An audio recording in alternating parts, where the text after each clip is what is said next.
ఏ కూటమి ప్రభుత్వం ఇవన్నీ ట్రాష్, ఎక్కడ అభివృద్ధి చేయట్లేదు, అన్ని అబద్ధాలు చెప్తుంది, ఎంఓఏలు ఏమీ లేవు, మా హయాంలో అంటే చేపల బిజినెస్లు, మటన్ బిజినెస్లు వచ్చాయి తప్ప వీళ్ళేం చేయట్లేదని చెప్పి మాజీ ఐటీ మంత్రి ఎవరు గుడివాడ అమర్నాథ్ గారు లాంటి వాళ్ళు వ్యాఖ్యానించడం, తర్వాత అంబటి రాంబాబు గారు ఇదంతా ట్రాష్, గూగుల్ వల్ల రేడియేషన్ వస్తుంది అని రకరకాలుగా చెప్పడం, ఆయనే కాదు పేర్ని గారు చాలామంది. ఒక్కసారి జగన్మోహన్ రెడ్డి గారు ఢిల్లీ నుంచి వచ్చాక లేదు అసలు గూగుల్కి బేజం వేసింది నేనే కదా, నేనే తీసుకొచ్చారు కదా అని చెప్పడం. వీలేంచి గవర్నమెంట్కి ఎక్కడ సపోర్టు ఫేవర్ అయిపోతుందో, క్రెడిట్ వచ్చేస్తుందని చెప్పి లేదని డంకా బజాయిస్తే ఆయన వచ్చి తుస్సుమని బాంబు పేల్చాడు. మొత్తం నేనే చేశానని క్రెడిట్ ఆయన తీసుకుని ఆయన చేస్తే మరి ఎక్కడ ఒక వ్యక్తి రాలేదు, ఒక ఎస్టాబ్లిష్ లేదు, ఒక ఎంఓఏ లేదు. ఎంతసేపు ఆ Nellore port, Machilipatnam port road వేసాము, ఇదే అభివృద్ధి మా హయాంలో అని చూపించుకుంటున్నారు ఇప్పటికీ.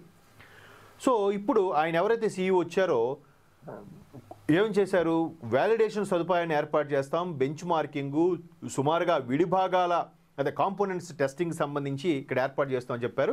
క్వాంటమ్ కంప్యూటింగ్ ఇప్పుడిప్పుడే అభివృద్ధి చెందుతున్న రంగం కాబట్టి కాంపోనెంట్ టెస్టింగ్ ప్రపంచంలో ఇంకా ఎక్కడా ప్రామాణీకృత